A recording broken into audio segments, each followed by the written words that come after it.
Salut à tous et bienvenue sur la chaîne.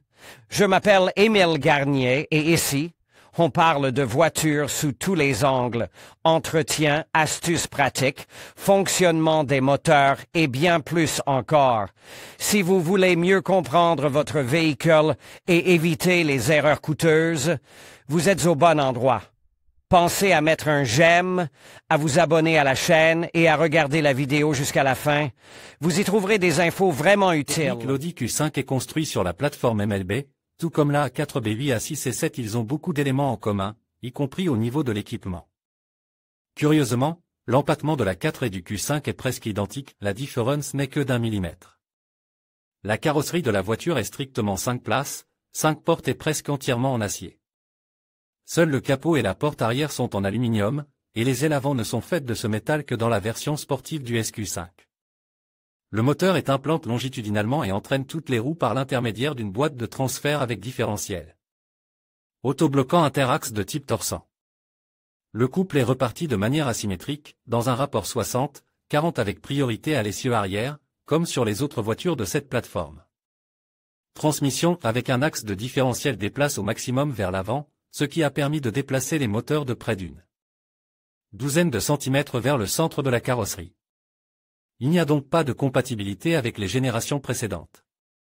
Le choix des boîtes de vitesse est traditionnellement large, il s'agit de la boîte automatique à 6 vitesses, de la DSG à 7 vitesses, de la série DL500 à 0B5, de la boîte hydromécanique à 6 vitesses ZF6HP19 dans la version 0B6, et de la boîte automatique à 8 vitesses. ZF0BK, également 0BW dans la version pour les hybrides. En termes de motorisation, le Q5 est un peu en retrait par rapport à la 4 et à la 6, ils sont relativement peu nombreux et la gamme de puissance est plus réduite. Les moteurs à essence 2,0 TFSI de 180 à 230 chevaux des familles et à 888 Gen 2 et Gen 3 sont les plus économiques. Le 3.2 FSI atmosphérique de 270 chevaux sur les voitures avant le restylage a été remplacé plus tard par le 3.0 TFSI de 272/354.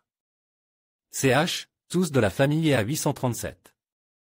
Les moteurs diesel 2.0 sont de deux séries, et à 189 et à 288, avec 143 à 190 chevaux. Les diesels de 3 litres appartiennent aux séries et à 896 et à 896 Gen 2 et produisent 240 à 340 chevaux. Le modèle hybride combine un moteur 2.0 TFSI, 211 chevaux, et un moteur électrique dans une transmission automatique avec un peu plus de 30 chevaux. Les suspensions utilisées sont à levier multiple à l'avant et à l'arrière. La direction assistée est hydraulique ou électrique, la crémaillère étant située dans le sous-châssis. Il n'y a pas de suspension pneumatique pour cette génération. Un grand nombre de systèmes et d'assistants électroniques sont disponibles pour la nouvelle plateforme MLB, du banal ESP au système de maintien de la trajectoire, en passant par le régulateur de vitesse actif, les systèmes de contrôle automatique de l'éclairage, etc. Tous ces systèmes sont présents ou peuvent être installés sur l'Audi Q5. Chronologie. Printemps 2007. Le concept Audi Cross Coupe est dévoilé, une voiture qui combine les caractéristiques des futurs Q5 et Q3. En fait, il s'agit du futur Q5, mais avec un intérieur plus moderne et l'arrière, coupe, du Q3. Avril 2008. La voiture est présentée au public. Au départ, les modèles 2,0 TFSI, 211 chevaux, 2,0 TDI et 3,0 TDI diesel, 170 et 240 chevaux, sont proposés, tous en combinaison avec la transmission intégrale et la boîte de vitesse automatique présélective S-Tronic DL500 à 7 rapports. Il est possible d'équiper les moteurs 2.0 d'une transmission automatique. Novembre 2008. Début des ventes en Europe. Janvier 2009. Apparition de la version avec moteur atmosphérique 3.2 FSI, 270 chevaux, uniquement avec la boîte de vitesse automatique S-Tronic. DL500 à 7 rapports ou ZF6HP19 à 6 rapports pour le marché américain. Été 2009. Apparition des moteurs 2.0 TSI de 180 chevaux et de la version 2.0 TDI de 143 chevaux. Les versions destinées aux marchés régionaux peuvent être équipées non seulement d'un robot à 7 vitesses, mais aussi d'une transmission automatique à 6 vitesses ZF6HP19. Été 2011. Présentation de la version hybride avec moteur 2.0 TSI et transmission automatique ZF à 8 vitesses, dans laquelle le moteur électrique est intégré. Les moteurs diesel ont été mis à jour, il y avait une version 2.0 TDI avec 177 chevaux, le moteur 3.0 TDI change de génération. Pour EA 896 Gen 2 avec 245 chevaux. Septembre 2012. Le modèle a fait l'objet d'un lifting. Changement minime à l'extérieur, nouveau phare, feux arrière et calandre, à l'intérieur, nouveau volant et système multimédia. Mise à jour globale de la gamme de moteurs. La nouvelle génération de moteurs 2.0 TSI est désormais la série EA 888 Gen 3, avec 180 et 225 chevaux, le 3.2 FSI est remplacé par le 3.0 TFSI, 272 chevaux. Il y a eu une SQ5 TDI diesel avec un moteur de 313 chevaux. À l'époque, il s'agit de la variante la plus puissante du Q5. Printemps 2014. Les moteurs diesel 2.0 TDI de la génération EA 288 avec refroidissement à double circuit font leur apparition, pour l'instant uniquement. Dans la variante de 150 chevaux. Le SQ5 TFSI à essence le plus puissant, dote d'un moteur 3.0, 354 chevaux, et lance. Novembre 2016. La production de cette génération est progressivement arrêtée. Carrosserie. Panneaux extérieurs. Malheureusement, l'Audi Q5 en carrosserie 8R doit être inspecté très attentivement, non seulement pour détecter les traces d'anciens accidents, mais aussi pour un contrôle banal de l'état de la carrosserie. Oui, le Q5 rouille tout simplement. La plupart du temps, la peinture s'écaille à l'endroit des éclats, généralement sur les arches, mais on peut aussi trouver des gonflements. Surtout sur la partie visible des seuils, les bords arrière des arches et sous les poignées de porte. La peinture est fragile, fine, sujette à l'écaillage et au décollement après des dommages mineurs. Il faut inspecter l'ensemble de la voiture, sans avoir la flemme de vérifier le bord avant du toit, les bords intérieurs des portes arrière, les coins des ailes au niveau des seuils et surtout le bord intérieur de l'aile avant. Inspectez attentivement l'aile avant du côté conducteur par le bas, le dessous est recouvert de plastique, mais vous pouvez voir la corrosion des fixations. Curieusement, les ailes avant sont désormais disponibles en plastique, bien sûr, pas d'origine, à tel point que les propriétaires en ont assez de voir les bords rouillés. Le plastique, comme d'habitude, est tordu, ne s'ajuste pas correctement, mais en même temps, des taches rouges n'apparaissent pas dans les coins des phares tous les 3 ans. Soulevez les joints, il y a souvent beaucoup de choses intéressantes en dessous. Examinez tout particulièrement l'endroit où l'arceau arrière rejoint la porte arrière, il y a de la rouille dans l'angle, même sur les exemplaires d'apparence fraîche. Malheureusement, même avec un kilométrage modeste allant jusqu'à une centaine de milliers, la corrosion apparaît facilement sur les voitures de Moscou et de Saint-Pétersbourg, et si la voiture dépasse les 200 000 km, il n'y a pratiquement aucune chance que la peinture soit intacte et en excellent état. Dans les régions méridionales, la situation est très différente, mais en Sibérie, elle n'est guère meilleure. Ces voitures sont rarement stockées dans un parking couvert, elles sont achetées pour un usage actif et sont souvent peu regrettées. Anticor, bien sûr, ne le fait pas non plus, il se contente de repeindre au fur et à mesure que des problèmes apparaissent. Ou il repeigne l'ensemble, contrairement à la 4 sur la même plateforme, le Q5 s'est obstiné à maintenir son prix et n'était donc pas très bon marche, ce qui explique qu'il y ait peu d'exemplaires négligés. Les problèmes de corrosion compliquent grandement les contrôles d'absence d'accident. La partie inférieure des ouvertures étant fortement rouillée, elles sont repeintes, ce qui donne à certains l'impression que les voitures ont subi de graves accidents qui ont endommagé la structure de la carrosserie. Au fond, à première vue, tout n'est pas si mal en dessous, seule la peinture écaillée et la corrosion superficielle sur les vérins sont visibles. Le dessous de caisse et les seuils sont recouverts d'un plastique très serre, la rouille n'est pas visible au premier coup d'œil. Même si l'on retire le plastique, la situation n'est pas si terrible, la rouille est essentiellement superficielle. Au-dessus du châssis arrière et du réservoir d'essence, la corrosion est plus importante, et elle est souvent lâche. Mais là encore, ce n'est que dans les cas les plus malheureux qu'elle pose vraiment problème, en affectant le mastic d'étanchéité. Au niveau des soudures et en endommageant profondément le métal. Le véritable problème se pose au niveau des passages de roues, en particulier ceux de l'arrière. Le bord de l'arche arrière est un casse-tête, il rouille à l'intérieur comme à l'extérieur.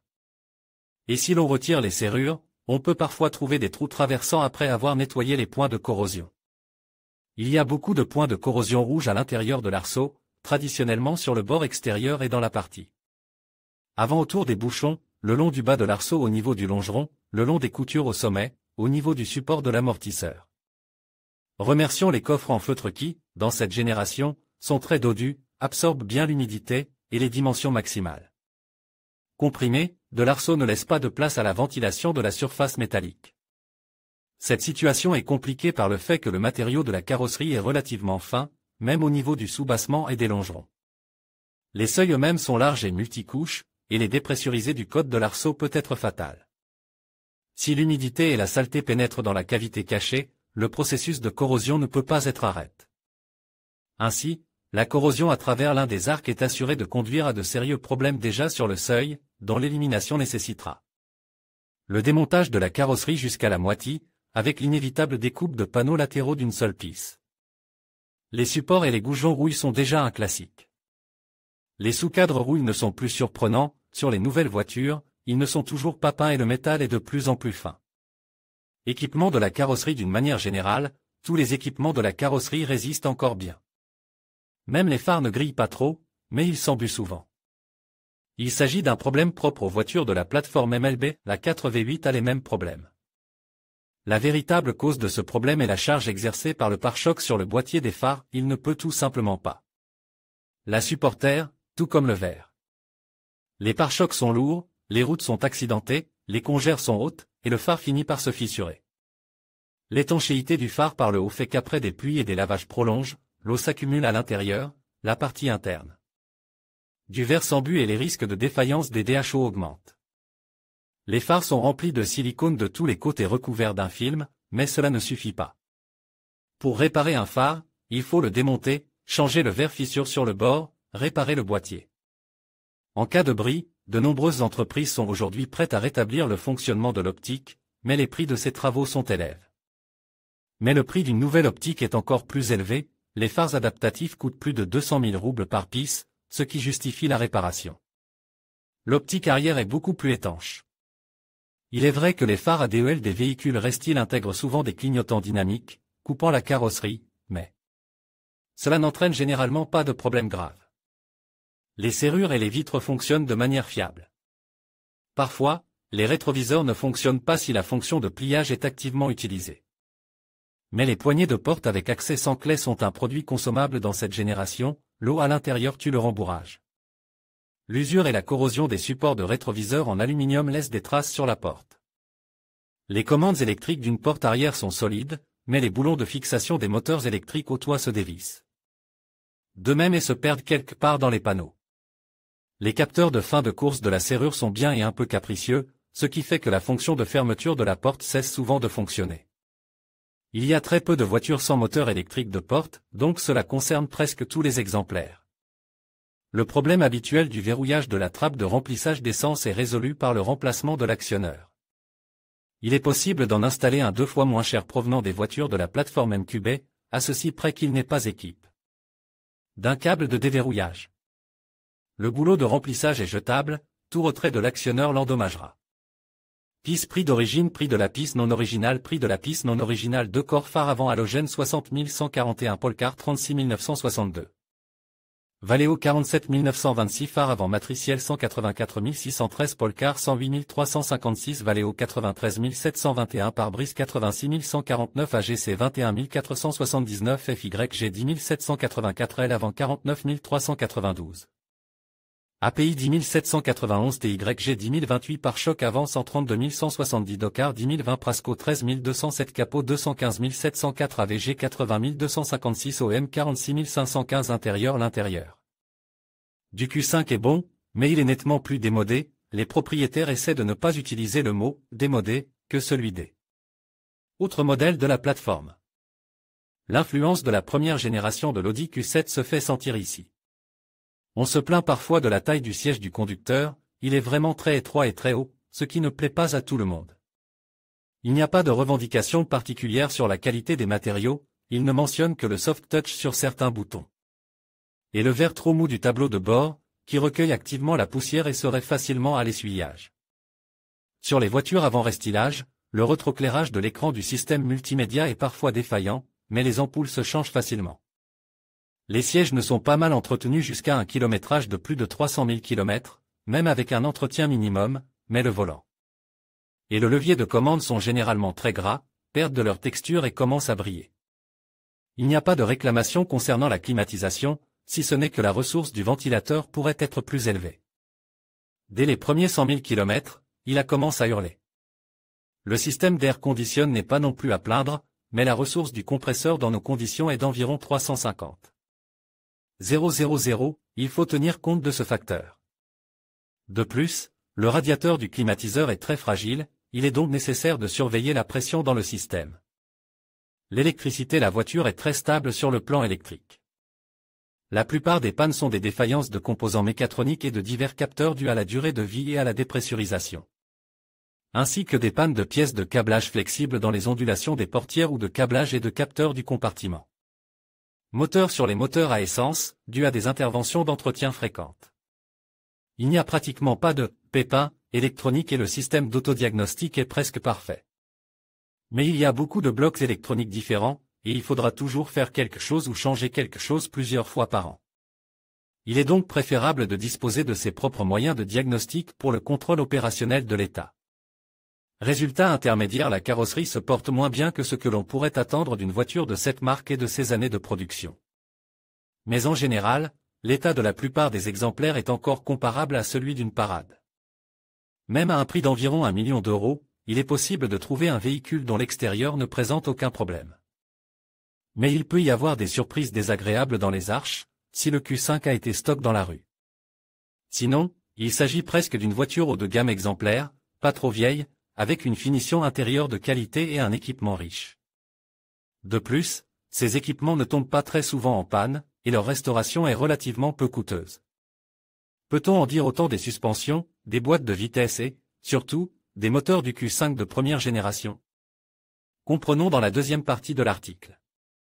En conclusion, l'Audi Q5 qui se distingue par ses choix de matériaux, notamment les ailes en plastique qui offrent une protection contre la rouille, un atout indéniable pour la durabilité du véhicule.